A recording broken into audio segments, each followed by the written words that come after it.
Buenos días, hermanos. Que el Señor le bendiga a cada uno de ustedes. ¿Cómo estáis? Enhorabuena.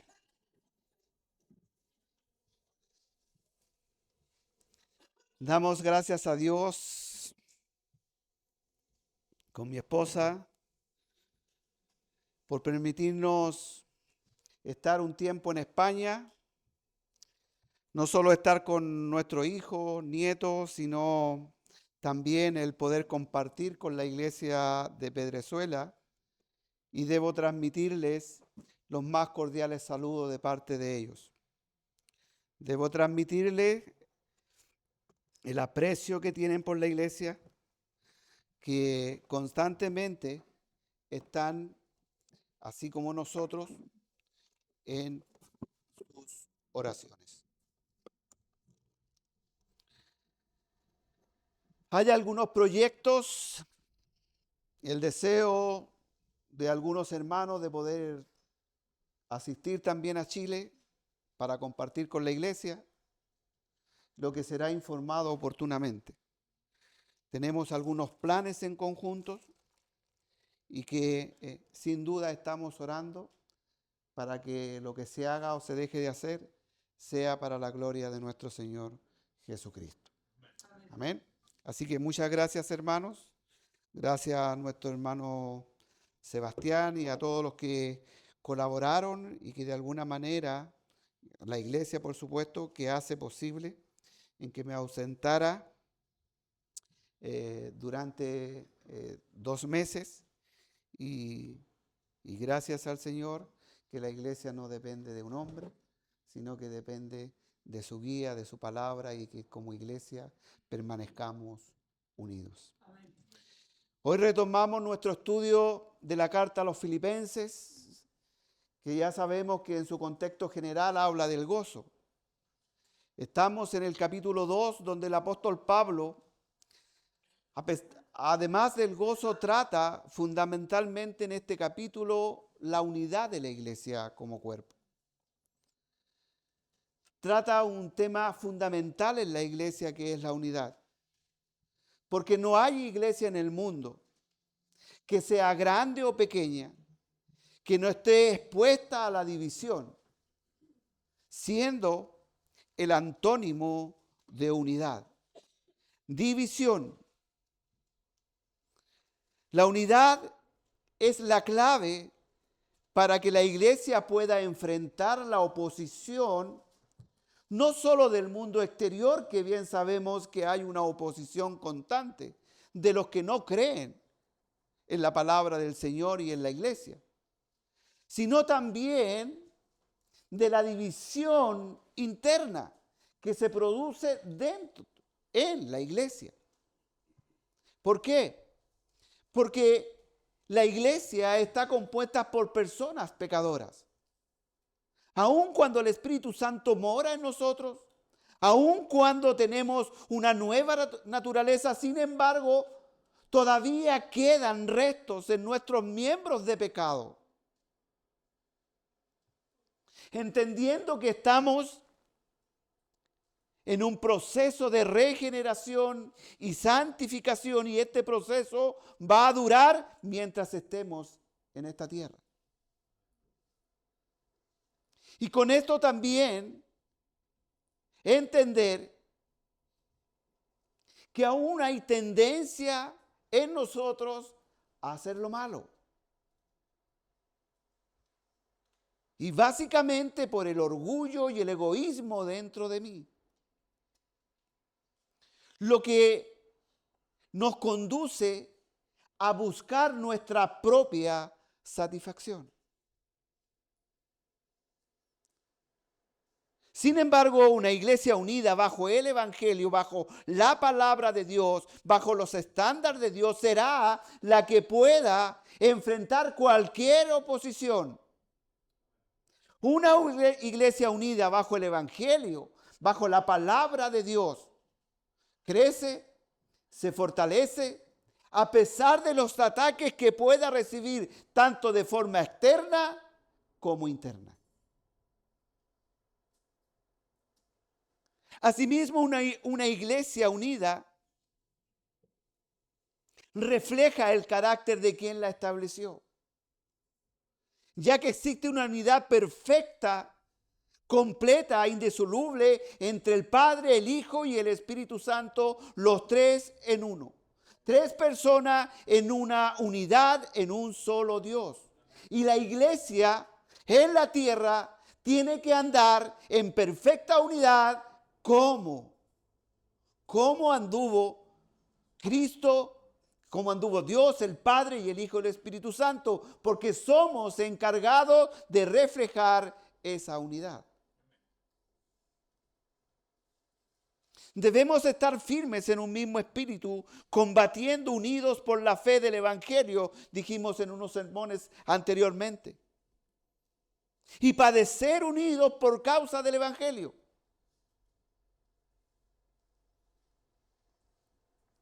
Porque debemos permanecer fiel al Evangelio, a la palabra de Dios. Porque permanecer fiel al Evangelio, a la palabra de Dios, a la verdad de Dios, indiscutiblemente, hermanos, que nos va a traer conflicto. El permanecer fiel a la palabra de Dios nos va a traer conflicto. Miremos nuestra vida. No por querer seguir la palabra de Dios, hacer la voluntad de Cristo, no tenemos problemas con nuestros familiares, por ejemplo. Con los más cercanos. No solo tenemos problemas con los que no creen, sino que también con aquellos que dicen creer. Porque no todos aceptan la palabra de Dios como una verdad inalterable, inerrante y más que suficiente para nuestra vida. Esto no es aceptado. El apóstol Pablo apunta a la unidad de la iglesia por el hecho de que somos todos imperfectos y en consecuencia, más de algunos sin querer, hemos contribuido a la división en más de alguna vez del cuerpo de Cristo.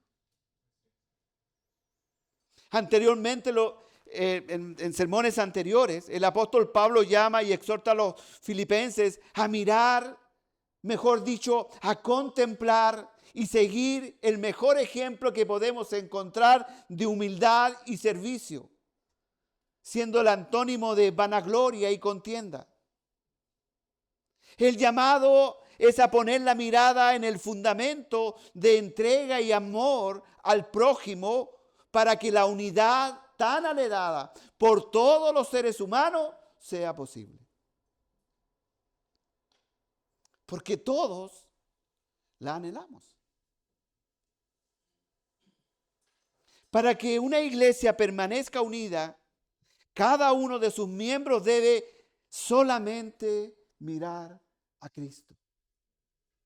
Porque allí está el carácter perfecto, la persona perfecta, la obra perfecta. Ahí está lo que la iglesia debe mirar para que pueda avanzar, para que pueda crecer. Les invito a leer Filipenses 2, del 5 al 8, donde está centrado el sermón de hoy. ¿Se acuerdan que quedamos ahí o no?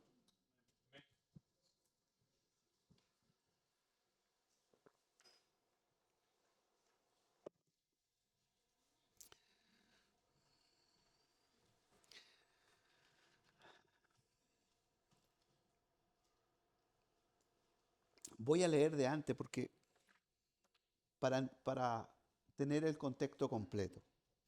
Filipenses 2 dice lo siguiente: por tanto, si hay alguna consolación en Cristo, si algún consuelo de amor, si alguna comunión del Espíritu, si algún afecto entrañable, si alguna misericordia, completad mi gozo, sintiendo lo mismo, teniendo el mismo amor, unánimes, sintiendo una misma cosa.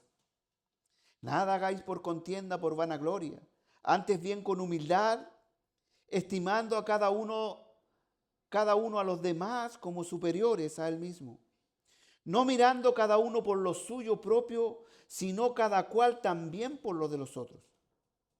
Haya pues en vosotros este sentir que hubo también en Cristo Jesús, el cual, siendo en forma de Dios, no estimó el ser igual a Dios como a cosa que aferrarse, sino que se despojó a sí mismo, tomando forma de siervo, hecho semejante a los hombres. Y estando en la condición de hombre, se humilló a sí mismo, haciéndose obediente hasta la muerte y muerte en la cruz. Señor Padre amado, te damos gracias por tu palabra el día de hoy. Señor, pido la ayuda de tu Espíritu Santo para poder, Señor, transmitirla con claridad a Dios, no agregando ni sacando algo que tú estableciste en tu palabra. Y oro por mis hermanos, Señor, para que puedan tener los oídos abiertos espiritualmente, para que reciban, Señor, esta exhortación con humildad. En el nombre del Padre, del Hijo y del Espíritu Santo. Amén.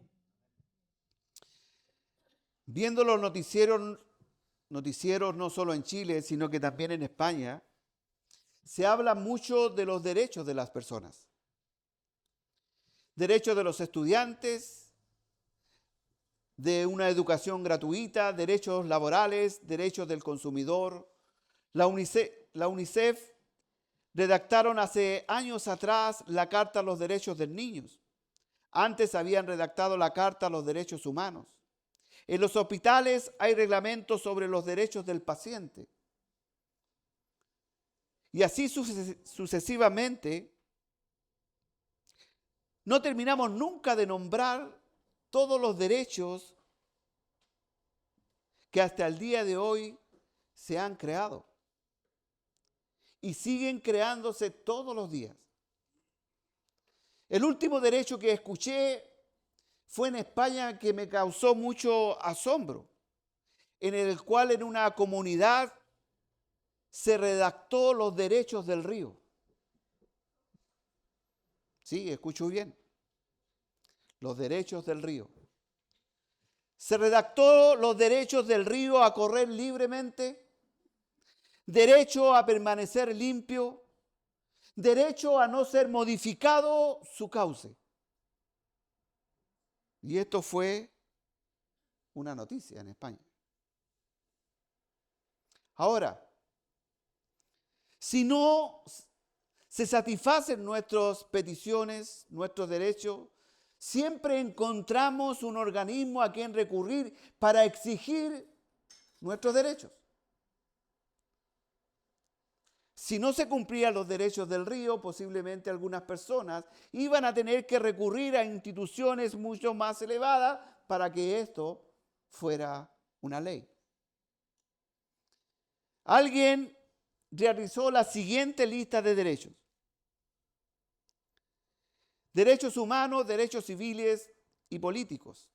Derecho a la vida, derecho a la integridad personal, derecho a la igualdad, derecho a la libertad, derecho al honor, a la vida privada, a la información, derechos políticos, asilo, nacionalidad, emigración, extranjería, derechos económicos, sociales, culturales, derecho en relaciones al empleo, derechos laborales, a la administración de justicia, derecho a los pueblos, etcétera, etcétera, etcétera.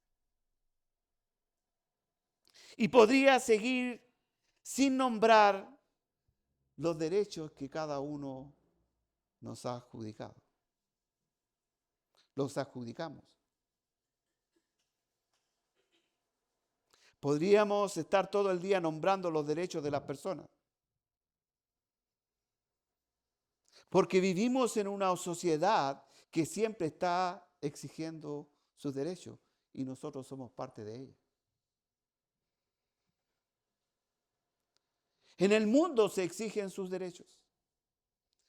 Y por eso proliferan las instituciones para que las personas que crean o que sientan que sus derechos son vulnerados busquen instancias para que se les haga justicia. En todo el mundo se realizan marchas multitudinarias para reclamar por sus derechos y nosotros como chilenos no estamos exentos a eso. Olvidaba incluso los derechos de los sentimientos y emociones que hoy día están tan de moda en los colegios, en el cual a los niños no se les puede privar su derecho de sentirse mujer, hombre o como quiera llamarse en un momento determinado de su vida. Eso lo podemos ver. Y he escuchado de algunos profesores que están en medio de nosotros de cuán difícil es tratar todo este tema de que las personas se creen con todos los derechos posibles.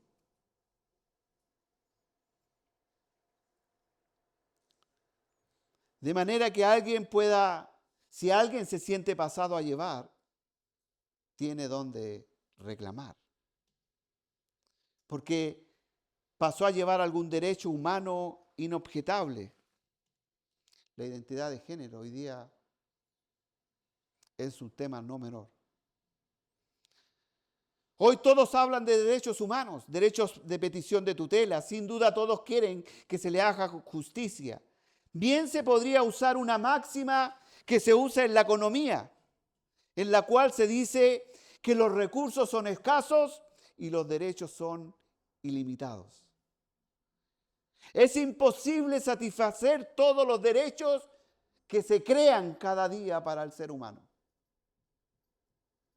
¿Cuántos de nosotros reclamamos nuestros derechos? ¿Por qué? ¿De dónde viene? ¿Dónde está el problema de todo esto? La respuesta sigue siendo la misma, como hemos visto anteriormente en el corazón del hombre, que piensa que merece mucho más cuando no merecemos nada. El problema nace en el corazón orgulloso del ser humano que quiere imponer su posición a toda costa y vivir también a costa de que los demás satisfagan nuestros propios derechos que nacen en nuestro corazón.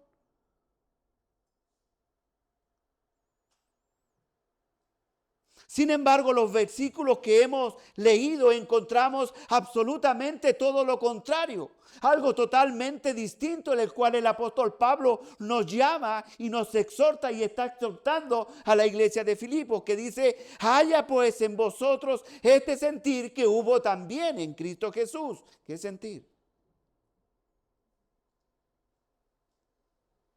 El apóstol Pablo, hablando de la unidad de la iglesia, plantea una máxima, el núcleo, el sustento de la unidad, que es Cristo. Por eso dice: haya en vosotros este sentir, esta mentalidad que hubo en Cristo. ¿Qué quiere decir esto? Que el pensamiento mismo de Jesús sea nuestro pensamiento. Su mentalidad es la que todos debemos buscar. El mismo sentir quiere decir, en otras palabras, significa pensar y actuar como lo hizo Jesús. Significa tomar decisiones como la que Cristo tomó, que determinan en el fondo cómo vivimos. ¿Me siguen o no? Estamos quedándome. Significa, mire hermano, este es un poco complicado, pero significa tener la facultad, la autoridad, podríamos decir incluso hasta la habilidad para llevar nuestra mente, nuestros pensamientos y someterlos. ¿Para qué? Para que pensemos como Cristo piensa. Para influir en cómo podemos realmente tener la mente de Cristo. Porque lo que pensamos determina nuestro actuar. En otras palabras, en cada situación podamos llevar mis pensamientos, que no son los pensamientos de Cristo muchas veces, y someterlos a Cristo.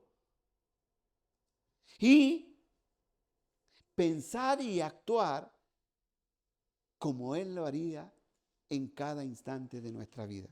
Mire, el rey David en esta lucha de pensamiento, sobre todo cuando está en aflicción, él quería someter y él deseaba someter sus pensamientos, su alma al Señor. Y en el Salmo dice 113, que no me quedó 5 por ahí, 3, 4, 5, dice: bendice alma mía a Jehová.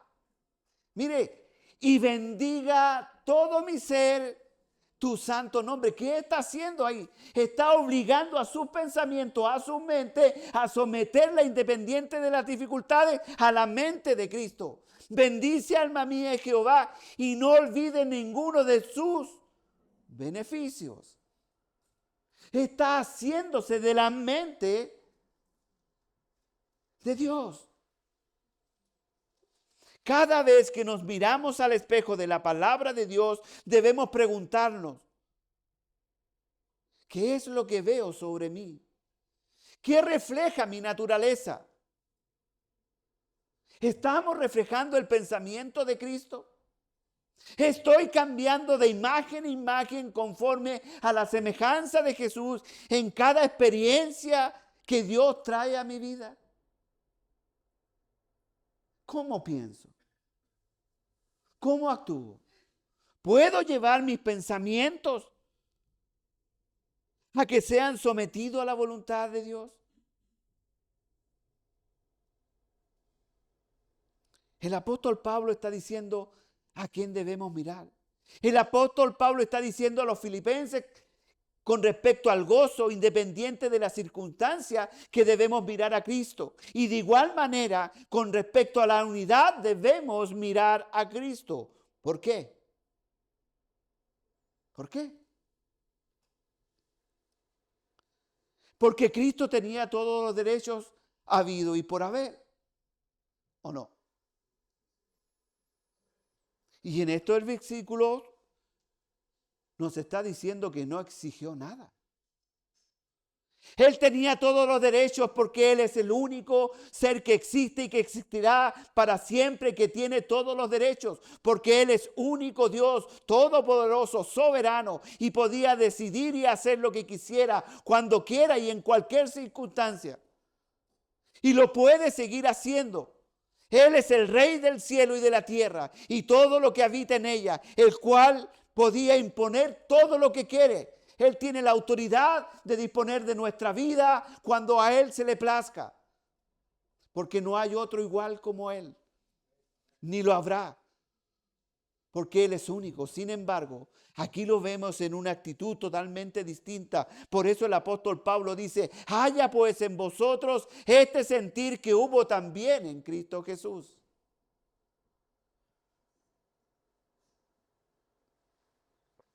Esta exhortación va contra el individualismo, en el cual cada uno hace lo que quiere o que se le viene en gana, lo que le parezca mejor. Y se trata de un principio sencillo, pero fácil de olvidar, que es tener siempre en cuenta a los demás y olvidarme de mis derechos. ¿Por qué se produce la división en la iglesia? Porque muchas veces queremos imponer también nuestros derechos, nuestros sentimientos, nuestras emociones, cuando en realidad el cristianismo no se trata de nosotros.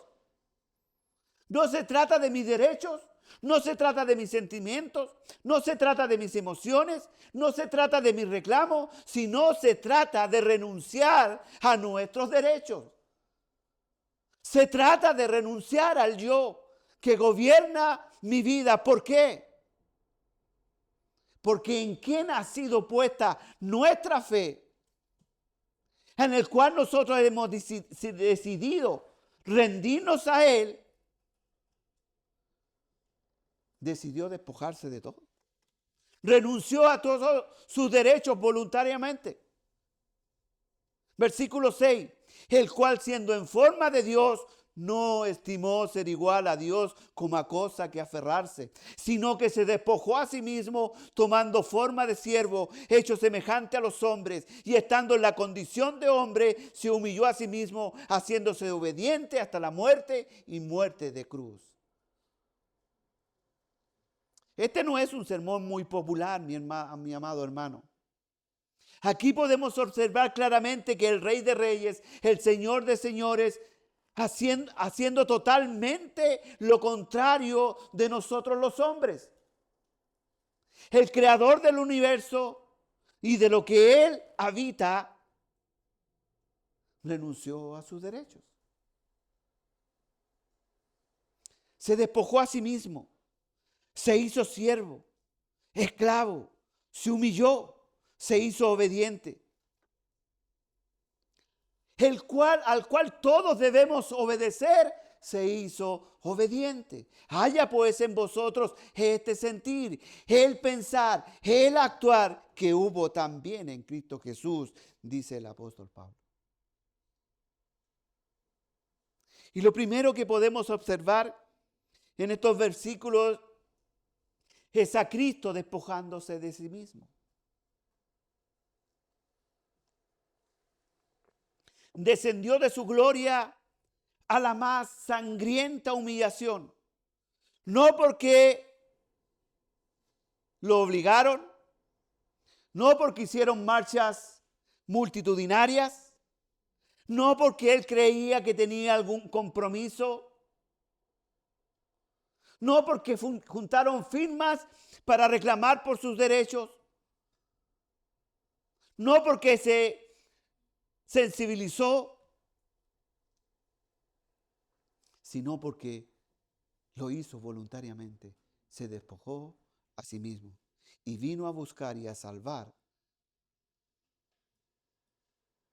No porque Él lo necesite, porque Él no necesita nada. Aquellos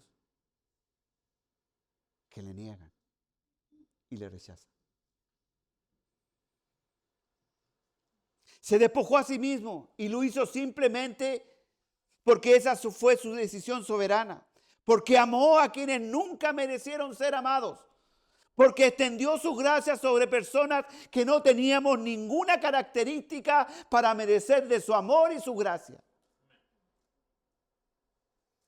Al escuchar estas palabras, incluso leerlas pareciera algo sencillo. Sin embargo, es mucho más profundo. Porque el mismo hombre que en el Edén le dijo no a Dios, le sigue diciendo no en el presente.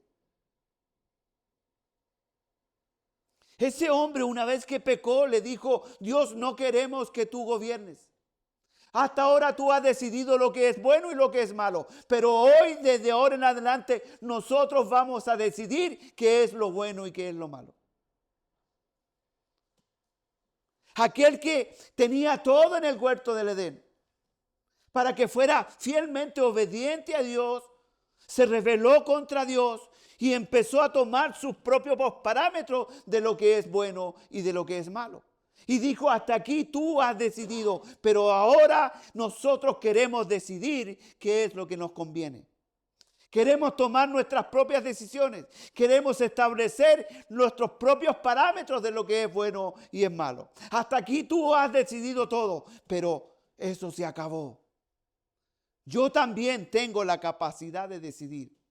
Ese mismo hombre, el mismo hombre que está completamente corrompido, dice la Escritura, él vino a buscar, se despojó de su gloria, de su deidad y bajó solamente por amor a aquellos que él había creado.